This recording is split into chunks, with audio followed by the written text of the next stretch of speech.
Hello friend, ફરીથી એકવાર સ્વાગત છે તમારું મારા કિચનમાં, જેમાં આજે આપણે લેફ્ટ ઓવર મુઠિયામાંથી એક સરસ મજાની નવી રેસીપી બનાવવાના છીએ, જે બહુ જ ટેસ્ટી બને છે।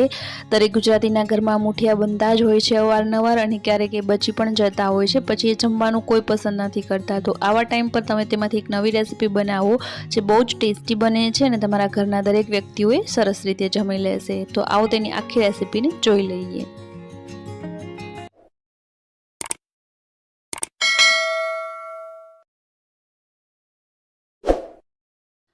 તો અહીંયા એક મોટા વાટકા જેટલા દૂધીના મુઠિયા બનાવેલા તે બચી ગયા છે, તો તે લેફ્ટ ઓવર મુઠિયા લીધેલા છે અને તેમાં ગ્રેવી માટે 4 ટમેટા, 7 નંગ જેટલી નાની સાઇઝની ડુંગળી, એક આદુનો ટુકડો અને 6 થી 7 નંગ જેટલી લસણની કળીઓ લીધેલી છે।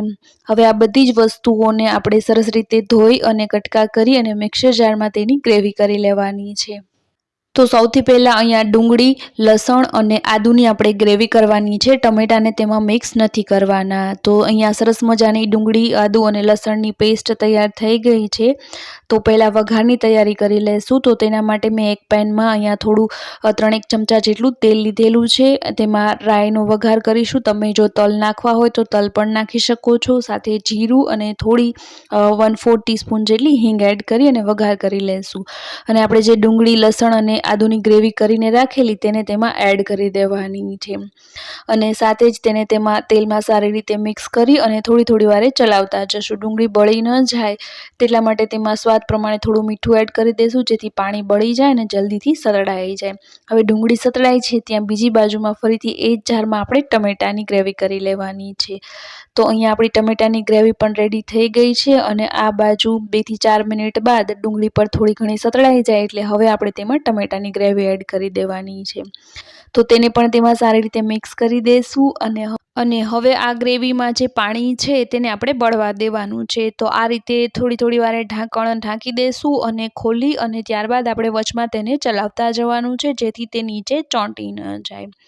તો હવે આ સ્ટેજ પર ઓલમોસ્ટ ગ્રેવીનું જે પાણી છે તે બળવા આવ્યું છે, તો આ સ્ટેજ પર તેમાં મસાલા કરી લેશું। તો અડધી ચમચી જેટલું અથવા તો સ્વાદ પ્રમાણે મીઠું એડ કરવાનું છે, 1 ચમચી જેટલું લાલ મરચું અથવા તો તમને જે પ્રમાણે તીખાશ ભાવતી હોય તે પ્રમાણે એડ કરો, 1 ચમચી જેટલું ધાણા જીરું એડ કરશું અને સાથે અડધી ચમચી જેટલો રૂટીન ગરમ મસાલો તમે ઘરમાં જે પણ વાપરતા હોય તે એડ કરો। સાથે જ અહીંયા અડધાથી અડધી ચમચી જેટલી કલર માટે હળદર એડ કરશું અને 2 ચમચી જેટલી ખાંડ એડ કરવાની છે। જો તમને ગળપણનું પ્રમાણ વધારે કે ઓછું રાખવું હોય તો તે પ્રમાણે તમે રાખી શકો છો। હવે આ બધા જ મસાલાને એકાદ મિનિટ માટે સ્લો ટુ મીડિયમ ફ્લેમ પર સાંતળી લેવાના છે, જેથી તે મિક્સ થઈ જાય। ખાસ ધ્યાન રાખજો મસાલા બળી ન જાય તેનું ધ્યાન રાખવાનું છે। જો એવું લાગે તો આ સ્ટેજ પર તમે થોડું પાણી એડ કરી શકો છો। તો અહીંયા મસાલા સરસ રીતે સતળાઈ ગયા છે, તો હવે તેમાં આપણે મુઠિયાને એડ કરી દેવાના છે। મુઠિયા એડ કરી અને તેને પણ આ ગ્રેવીમાં સારી રીતે ચલાવી અને મિક્સ કરી લેશું। અહીંયા આ જે ટેક્સચર છે મુઠિયાનું તે મને થોડું વધારે કોરું લાગે છે, તો આ સ્ટેજ પર હું તેમાં 4 થી 5 ચમચી જેટલું પાણી એડ કરું છું। જો તમારે થોડું ઘણું ગ્રેવીમાં પાણી બચેલું હોય અને ન એડ કરવું હોય તો તમે સ્કીપ પણ કરી શકો છો। હવે અહીંયા મુઠિયા અને આ ગ્રેવી એકબીજામાં સરસ રીતે મિક્સ થઈ જાય એટલે એકાદ મિનિટ માટે ફરીથી ઢાંકણ ઢાંકી અને તેને સ્લો ટુ મીડિયમ ફ્લેમ પર સાતળવા દેવાનું છે। તો હવે એ સતળાઈ ગયું છે, તો છેલ્લે ગેસ બંધ કરી અને તેમાં ઉપરથી કોથમીરને એડ કરી દઈશું। જો તમને ન ભાવતી હોય તો સ્કીપ કરી શકો છો। તો આ રીતે બચેલા મુઠિયામાંથી તમે ફરીથી આ રીતે સરસ મજાના ગ્રેવીવાળા લચકાદાર મુઠિયા બનાવો તો એ બહુ જ ટેસ્ટી બનશે અને ઘરના દરેક વ્યક્તિને બહુ જ ભાવશે। તો આ રેસીપીને એકવાર ચોક્કસથી ટ્રાય કરજો અને જો તમે મારી ચેનલ પર નવા હોય અને હજુ સુધી જો મારી ચેનલને લાઇક, શેર અને સબસ્ક્રાઈબ ન કર્યું હોય તો પ્લીઝ લાઇક, શેર અને સબસ્ક્રાઈબ જરૂરથી કરજો, તે ટોટલી ફ્રી છે।